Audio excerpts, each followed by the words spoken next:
Ready start.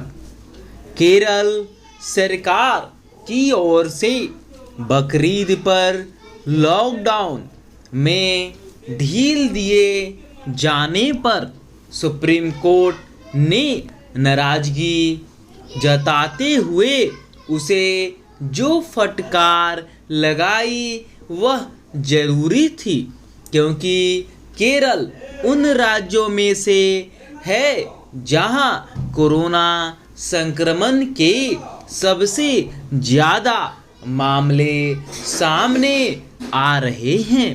यह हैरत की बात रही कि जब केरल सरकार को यह देखना चाहिए था कि बकरीद के अवसर पर बाजारों और अन्य सार्वजनिक स्थलों में भीड़ भाड़ न होने पाए, तब उसने 3 दिन के लिए खास रियायत दे दी।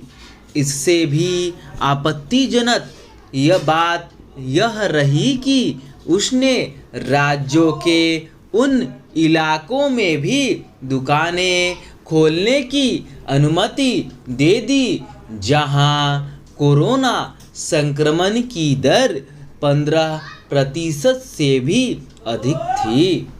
निश्चित रूप से ऐसा करके महामारी के जोखिम को और बढ़ाने का काम किया गया।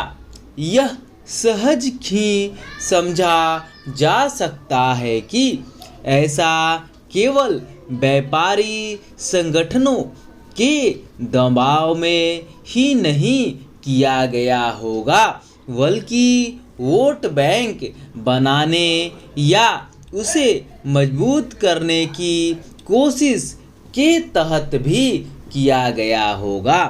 यह लज्जा की बात है कि कोई राज्य सरकार लोगों की जान जोखिम में डालकर तुष्टीकरण की ऐसी खुली राजनीति करे।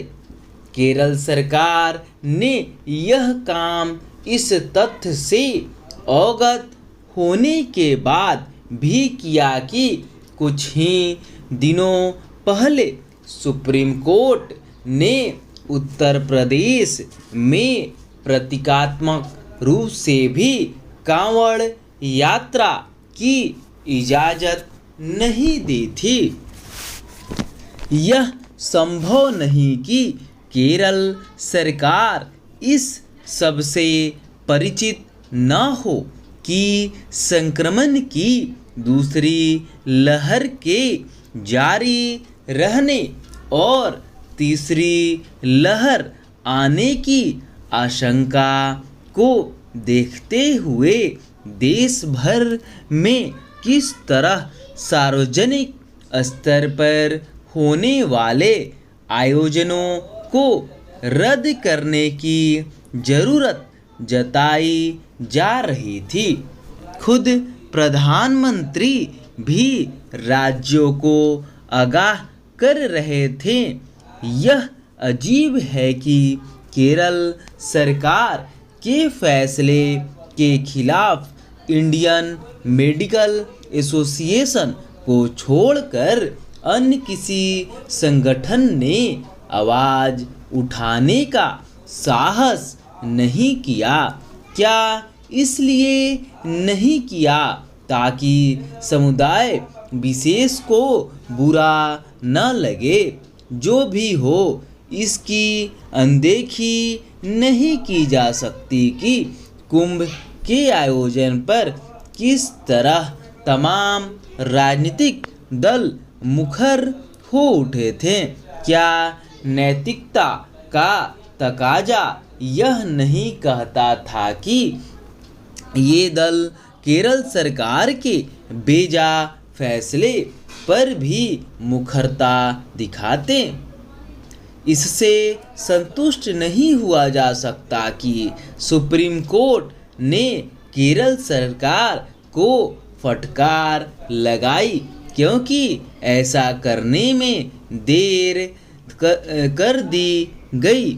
यह फटकार तब आई जब लॉकडाउन में छूट का आखिरी दिन था। क्या यह उचित नहीं होता कि सुप्रीम कोर्ट उसी दिन सक्रिय होता जिस दिन केरल सरकार के 3 दिन के लिए छूट की घोषणा की थी? यह जो देरी हुई उसके दुष्परिणाम देखने को मिल सकते हैं। स्टॉप।